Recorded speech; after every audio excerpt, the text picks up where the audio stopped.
Bonsoir. 1000 actions pour le climat et une grève de la faim contre l'expérimentation animale. Voilà l'actualité ce soir du 6 minutes Strasbourg, Eurométropole.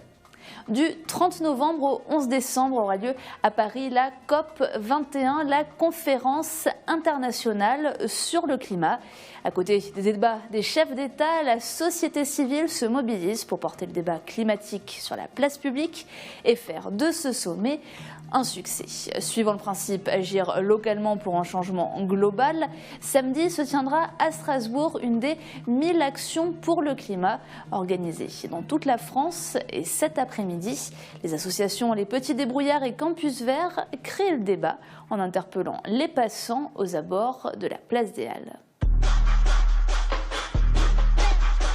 Les Petits Débrouillards, c'est une association de médiation scientifique.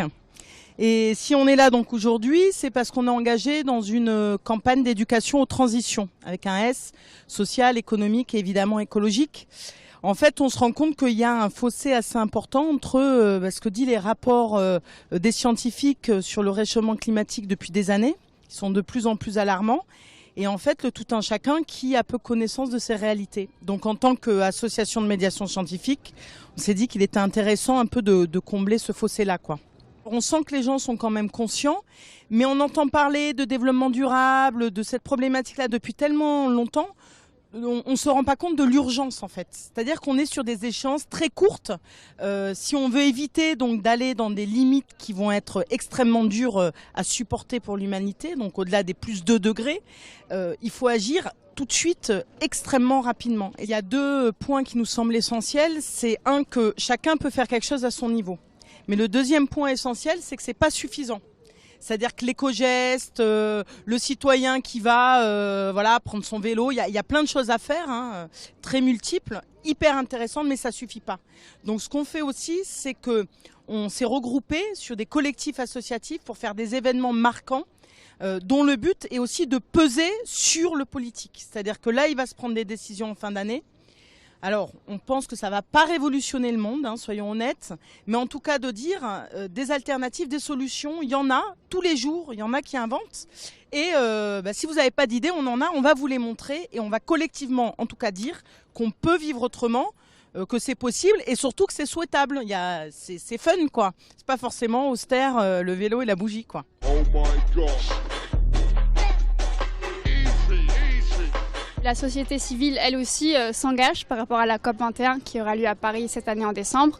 Et oui, qu'elle se mobilise en amont de cette conférence et qu'elle continuera aussi la mobilisation après, au cas où, on espère que ce ne sera pas le cas, mais au cas où les négociations n'aboutissent à rien. C'est un collectif qui s'organise au niveau national, qui organise des événements, qui organisera aussi un sommet en parallèle de la COP21. Et sur le Bas-Rhin aussi, il y a différentes associations ONG qui sont présentes ici à Strasbourg et dans le Bas-Rhin. Il y a Oxfam, il y a Greenpeace, il y a les jeunes écologistes, il y a les petits débrouillards. Et c'est assez intéressant d'ailleurs parce que toutes ces organisations souvent font des actions sur Strasbourg et dans le Bas-Rhin de leur côté et maintenant s'unissent pour cette occasion et pour s'engager par rapport au climat. Alternativa, c'est un festival d'associations alternatives qui va se passer place Kléber et place Broglie le 27 et 28 juin donc de cette année. On essaye de rassembler toutes les associations de Strasbourg, d'Alsace qui font des choses à leur niveau, alternatives donc pour ce qui concerne l'habitat, l'éducation, le bien-être, la culture aussi. Donc vraiment essayer de rassembler tout ça et de le montrer à tous les passants qui viendront à Strasbourg à ce moment-là. Et on a en plus réussi à avoir la chance d'avoir la place Kléber et la place Broglie, donc les plus grandes places de Strasbourg. Donc on espère qu'on arrivera à montrer que les alternatives sont possibles et que le changement climatique peut être résolu à notre niveau. En général, l'environnement c'est perçu comme moralisateur, comme rébarbateur aussi, mais notre rôle c'est plutôt sensibiliser sur les questions environnementales et non faire la morale et essayer d'éduquer les gens, quoi.